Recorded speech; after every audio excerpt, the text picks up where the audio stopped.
Welcome back to Vickers Math, and today we are going to study about the circulatory system.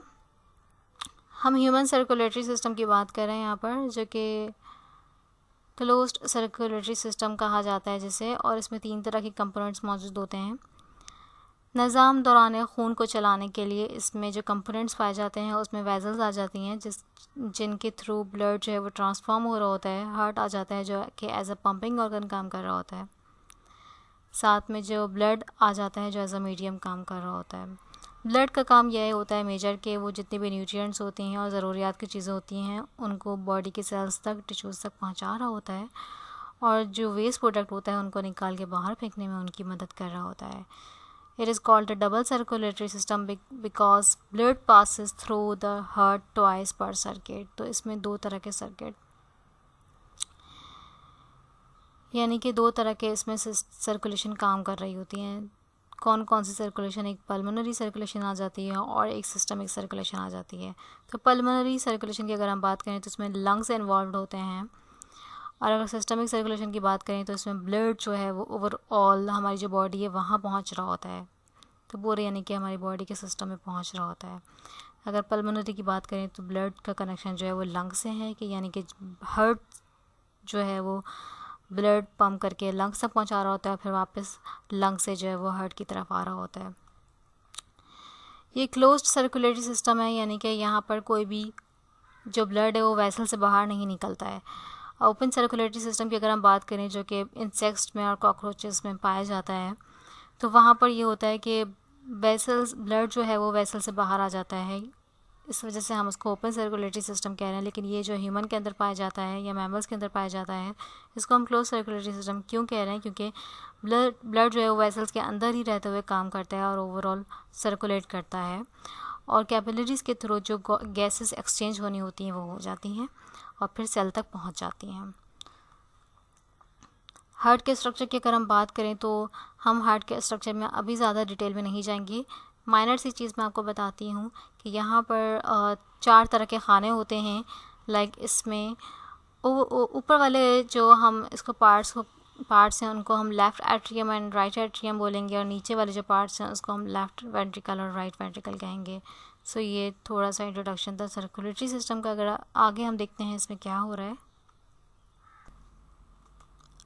सो अगर हम main function देखते हैं circulatory system का क्या है, तो बेसिकली ब्लड इसमें इन्वॉल्व है। तो ब्लड का मेन फंक्शन ये है कि जितनी भी ज़रूरियात की चीज़ें हैं, न्यूट्रिएंट्स, ऑक्सीजन्स, उनको बॉडी के सेल्स, टिश्यूज़ तक पहुंचाना, और जो वेस्ट प्रोडक्ट्स हैं लाइक कार्बन डाइऑक्साइड वो वापस उनका सफाया कर देना। तो यहाँ पर कुछ मेन पॉइंट्स लिखे हुए हैं related to the circulatory system. Let's read. The right pump sends deoxygenated blood to the lungs where it becomes oxygenated and return back to the heart. तो जब हम लंग्स के थ्रू सांस लेते हैं तो जो ऑक्सीजन हम कैरी करते हैं उसको वो ऑक्सीजन हमारे डीऑक्सीजनेटेड ब्लड को ऑक्सीजनेटेड करती है, यानी कि प्योरीफाई करती है, और फिर जो है वो दोबारा हार्ट की तरफ भेज देती है। तो राइट पम्प जो है हमारा, यानी कि दिस रीजन, जितनी भी यहाँ पर डीऑक्सीजनेटेड ब्लड है वो लंग्स के पास पहुँचाएगी, और लंग्स से जो हम ऑक्सीजन कैरी करेंगे वो ऑक्सीजन उसको प्योरीफाइड करेगी, ऑक्सीजनेटेड बनाएगी, और दोबारा से उसको हार्ट की तरफ भेज देगी। तो ये हो गया हमारा पल्मोनरी सिस्टम। और अगर हम सिस्टमिक सर्कुलेशन की बात करें, सो द लेफ्ट पम्प, यानी कि left pump, this one, sends the newly oxygenated blood around the body. By the time this blood returns to the heart, it has returned to a deoxygenated state. तो जितनी भी oxygenated blood हमारे lungs के through बना है, अब वो हमारी बॉडी पे जाएगा और जहाँ जहाँ ऑक्सीजनेटेड ब्लड की ज़रूरत मौजूद है वहाँ पहुँचाएगा, और वहाँ से कार्बन डाइऑक्साइड को एक्सचेंज के तौर पर ले लेगा और दोबारा से हमारे हार्ट तक पहुँचा देगा। यानी कि दोबारा से डीऑक्सीजनेटेड फॉर्म में ब्लड हमारा मौजूद हो जाएगा, फिर दोबारा से वो लंग्स के पास जाएगा और दोबारा से ऑक्सीजनेटेड होगा, तो प्योरीफाई होगा। अगर हम दोनों सिस्टमिक की और पल्मोनरी को कंपेयर करके देखें इन दोनों की सर्कुलेशन पे, तो सिस्टमिक सर्कुलेशन में हमारे पास जो आर्टरीज होती हैं वो कैरी करती हैं प्योर ब्लड को, यानी ऑक्सीजन रिच ब्लड को, ऑक्सीजनेटेड ब्लड को, और जबकि वेन्स जो होती हैं वो कैरी करती हैं डीऑक्सीजनेटेड ब्लड को।